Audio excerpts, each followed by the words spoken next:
Wherever you live in the UK, you are likely to have been affected by the recent cold spell.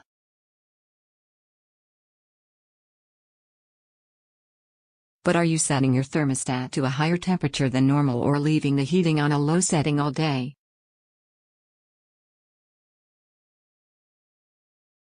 If you're guilty of either of these, you could actually be wasting money and not making much of a difference to the temperature.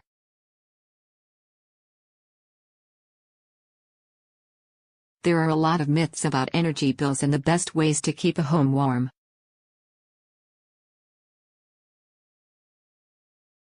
We've listed 5 of the most common and why they are not true. If you know of any others, please tell us in the comments box below.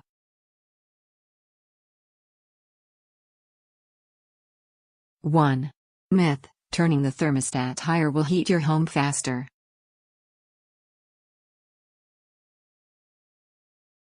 When it's really cold and you're trying to warm up your home, it can be tempting to turn your thermostat up to the highest setting to heat your home quickly.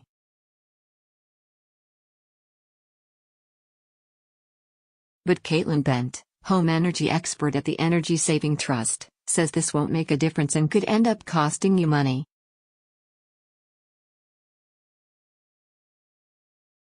Turning up your thermostat won't heat your home any faster, it'll heat at the same rate, but unless you remember to turn it down again will keep heating to a higher temperature, wasting energy.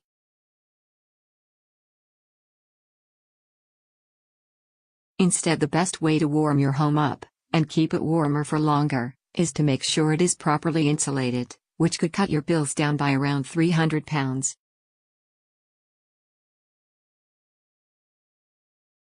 You may even be able to get your loft or walls insulated for free, which usually costs around £600, as some of the big 6 energy firms offer this.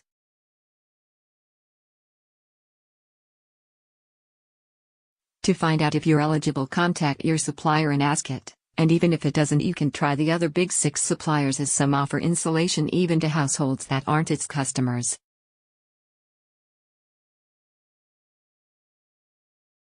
2. Myth: you should leave the heating on at a low temperature all day.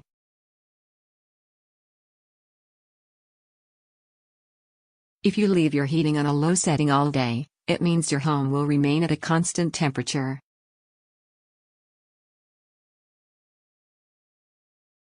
Some people believe this is cheaper than having the heating on for timed periods, as the boiler uses less energy remaining on a low heat.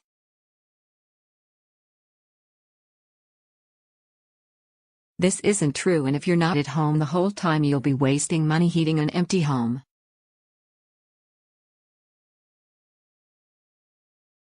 Ms. Bent says, in reality, it's best to use a timer or programmer to make sure your home is only heated when you're there, otherwise you'll just be wasting energy by heating an empty house.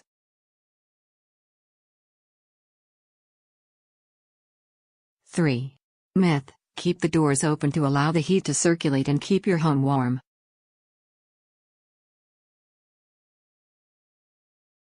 If you have central heating, your home will stay warmer for longer if you keep internal doors closed.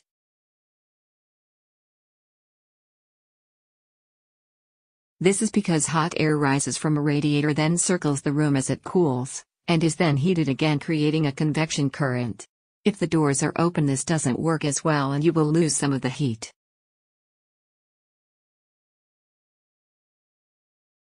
Therefore, it's better to close the internal doors to keep the heat in the rooms that you are in, rather than to allow the heat to circulate in rooms which are not in use.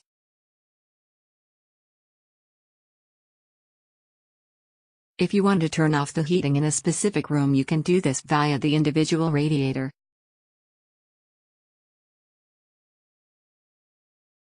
4. Myth: using an electric heater for a few hours is cheaper than the central heating.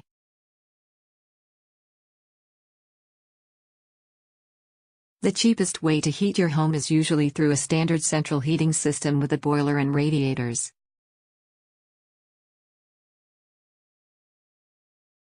These systems use hot water which circulates through your pipes and connects to the radiators in the home.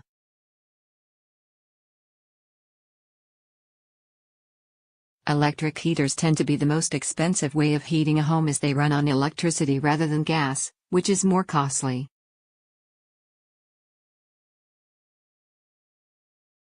The exact cost depends on how long you use it, your energy provider and tariff, and the type of heater, and you can work out exactly how much you can expect to pay by checking the energy use calculator.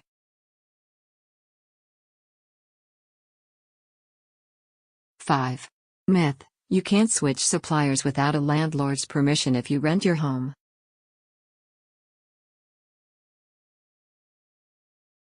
It's a common misconception that if you rent your home you can't switch energy suppliers without your landlord's permission.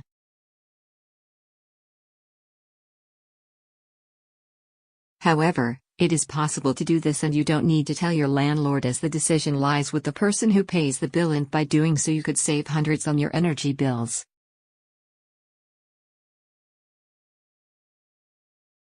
The only instance in which you might need to speak to a landlord is if you are switching to a different meter, from a prepayment meter to a standard credit meter, for example.